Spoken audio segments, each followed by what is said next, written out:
keputusan bahwa kalau saya menyerah, maka dua-duanya saya nggak dapat.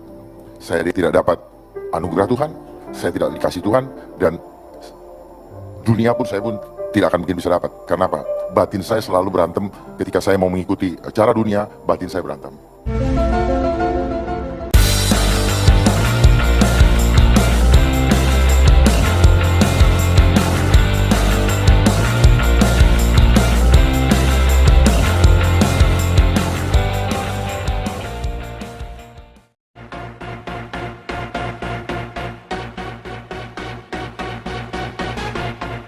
Shalom.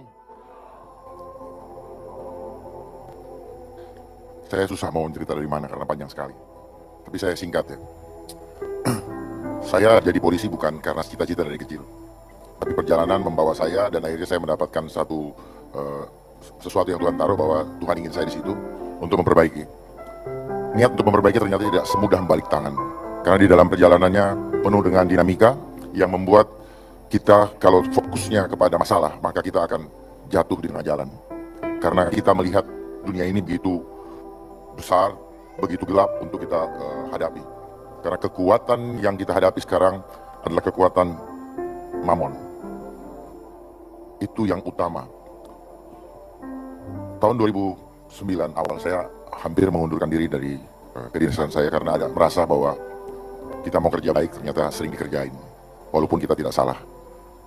Dari situ saya mengambil suatu keputusan bahwa kalau saya menyerah, maka dua-duanya saya nggak dapat. Saya tidak dapat anugerah Tuhan, saya tidak dikasih Tuhan, dan dunia pun saya pun tidak akan mungkin bisa dapat. Karena apa? Batin saya selalu berantem ketika saya mau mengikuti cara dunia, batin saya berantem. Peperangan rohani terjadi.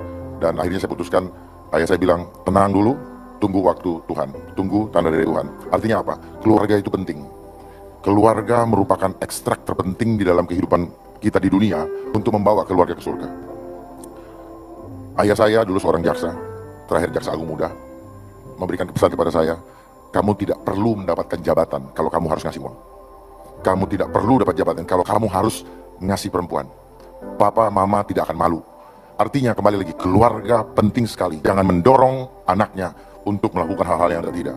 Seringkali lingkungan mengatakan, Bapak sekarang ada di mana? Selalu nanya jabatan, selalu nanya posisi. Ya. Jadi dari situ saja sudah terbangun bahwa mindset orang melihat kalau orang punya jabatan. Dan sejak saat itu saya tetap berjuang dan akhirnya saya tidak jadi mengundurkan diri dari kepolisian karena ada Tuhan taruh di dalam hati saya. Kalau saya dari luar sulit saya untuk memperbaikinya dan sulit saya juga untuk menyuarakannya karena saya menjadi tidak tahu apa yang terjadi di dalam. Singkat cerita, akhirnya saya 8 tahun di pangkat AKBP, kalau di Angkatan Darat itu Letnan Kolonel, dan selama 8 tahun selalu dijegal kalau naik, dan setelah itu saya sekolah pun banyak dijegal, dan saya beberapa kali ikut seleksi KPK juga. Tahun 2000 pangkat masih AKBP, Kombes, itu juga banyak dijegal, hampir lolos tetapi waktu itu ada intervensi dan sebagainya. Dan tahun 2012 saya ikut sekolah, 2014 saya ikut sekolah Sespimti, dan setelah lulus, tidak lama kemudian, 6 bulan kemudian, Tuhan angkat saya jadi bintang 1. Dan dalam waktu 3,5 tahun, puji Tuhan sudah bintang 3. Itu hanya semua kemurahan Tuhan. Tetapi di dalam proses itu pun, tidak semudah yang orang lihat.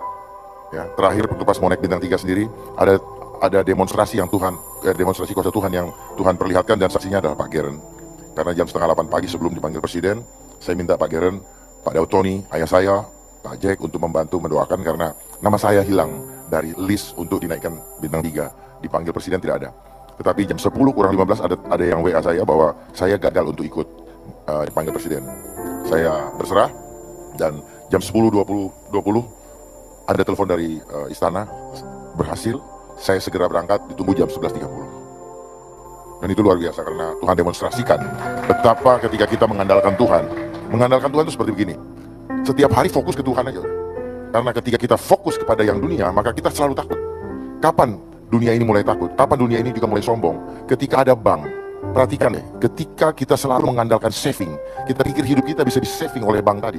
Angka-angka itu menunjukkan harga diri kita. Angka-angka yang ada di bank itu menunjukkan kesombongan kita. Walaupun kita sekarang ada di gereja ini, tapi mungkin kesombongan kita ada. Tetapi Kekhawatiran kita juga muncul ketika angka-angka itu kita perhatikan. Loh, saya punya tabungan tinggal 1 juta. Padahal ketika Musa membawa orang Israel, bangsa Israel dari Mesir ke tanah Kanaan, Tuhan sudah memberikan pelajaran, memberikan roti mana yang hanya boleh untuk dikumpulkan atau dipakai untuk sehari. Kalau dikumpulkan lebih dari sehari, maka itu akan busuk. Busuk artinya apa? Kita akan jadi sombong. Kita akan gunakan untuk hal-hal yang tidak-tidak. Kalau berlebihan, itu udah nature-nya atau kebiasaan manusia, kedagingan manusia.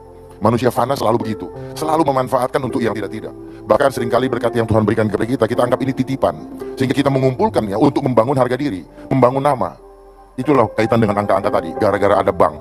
Bank ini adanya ketika Tuhan Yesus lempar-lemparkan bangku, makanya bank itu berasal dari kata bangku.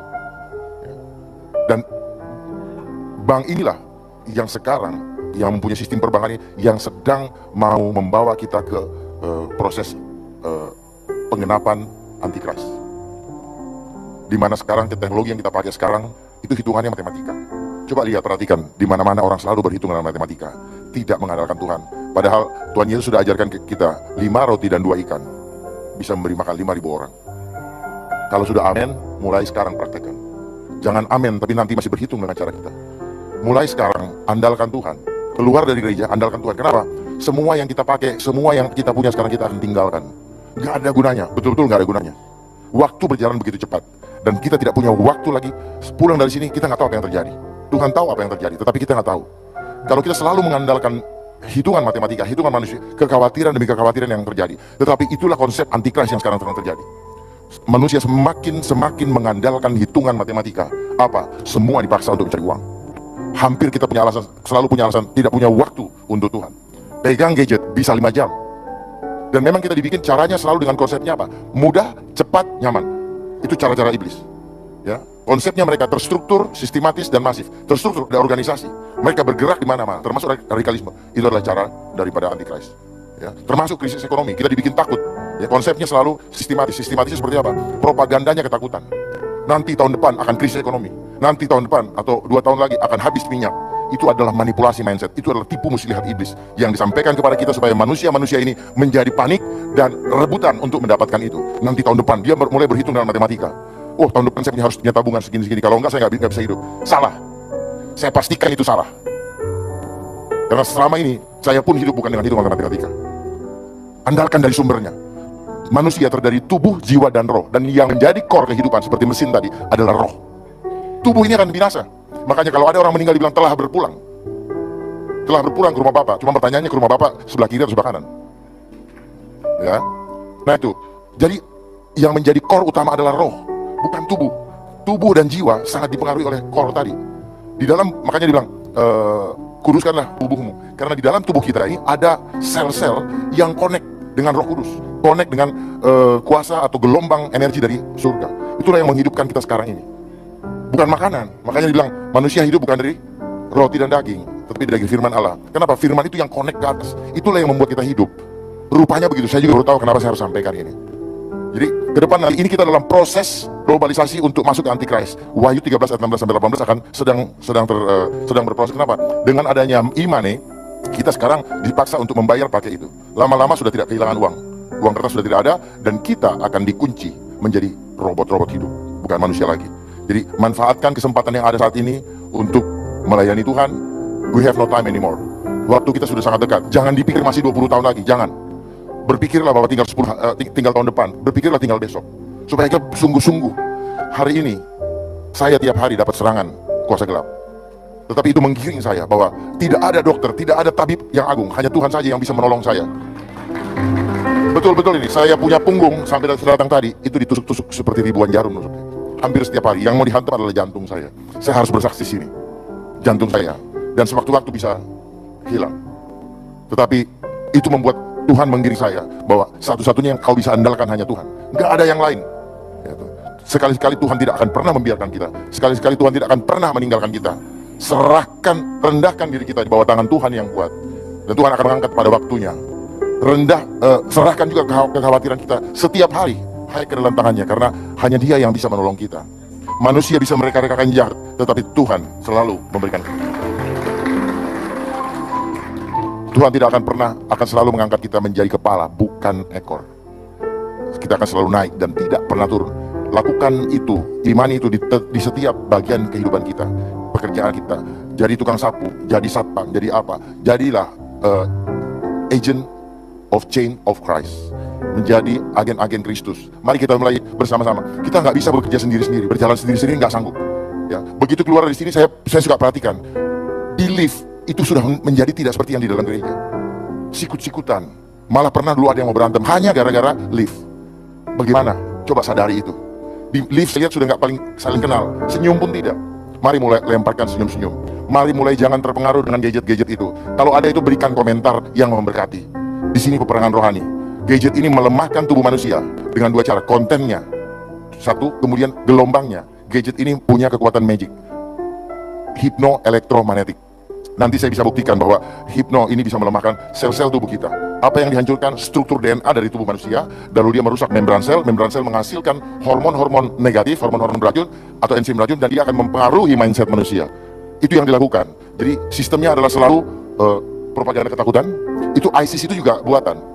9/11 juga itu buatan daripada Antichrist. Terus kemudian kayak krisis segala macam, demo apa segala. Jadi semua itu adalah buatan. Supaya apa? Ujung-ujungnya ada uang. Setiap ada hajatan selalu ada panitia. Setiap panitia selalu butuh anggaran untuk melaksanakan. Jadi itu caranya. Semua larinya ke uang. Sekarang kekuasaan yang dikejar semua uang. Orang berantem semua karena uang. Karena itulah ciri-ciri manusia zaman, cinta akan uang. Cinta akan uang adalah sumber dari segala sumber kejahatan. Manusia akhir zaman akan selalu menjadi hamba uang, dan walaupun beribadah saat ini menjadi tidak percaya lagi dengan kekuatan ibadah itu sendiri. Kiranya apa yang saya bisa sampaikan singkat ini bisa memberkati kita semua. Mulai saat ini jangan andalkan hitungan matematika, karena Wahyu 3:16 ada kata bilangan itu. Makanya kita selalu diarahkan kepada bilangan itu. Ranking sekolah membuat orang sombong ketika dia ranking 1, juara ini, juara itu, sadar gak? Tapi bukan kualitas yang dikejar, angka-angka. Sistem demokrasi kita pun begitu. Satu suara, satu orang, satu suara, dan ini akhirnya apa? Suara yang tidak bagus bisa mengalahkan suara yang bagus. Dan itu adalah konsep dunia, selalu untuk mengarahkan ke sana. Sistem yang ada pun sekarang demikian. Selalu sistem manajemen resiko, dibikin takut, sehingga dibikin sistem-sistem supaya ini. Kita sedang menuju ke masa Antichrist. Kenapa? Nanti kita belanja chipsnya ada di sini. Sekarang dengan adanya OVO, ini sedang bergerak ke sana, dan nanti kita akan dikunci dengan sistem itu. Kita tidak bisa lagi mencipta, mempunyai rasa dan karsa. Pada akhirnya kita akan dikasih pilihan, mau ikut sistem ini berarti khianati Tuhan atau tidak. Itu pilihannya nanti. Jadi bersiap, perkuat iman kita. Jangan sendiri-sendiri, kita harus bersama-sama. Kalau kita sendiri-sendiri, kita pasti banyak khawatir. Mulai sekarang jangan terpancing dengan itu, jangan ribut dengan gadget, karena itu semua adalah mainan. Ini semua tipu muslihat, membuat kita ikut-ikut marah, ikut-ikut jengkel. Kalau orang bilang, ayo suara ini silent suara yang tidak ini munculkan, nggak perlu, berkati aja. Kiranya Tuhan ampuni dia, dia tidak tahu apa yang dia lakukan dan sebagainya. Baru menunjukkan itu adalah laskar Kristus. Terima kasih. Shalom, semoga memberkati.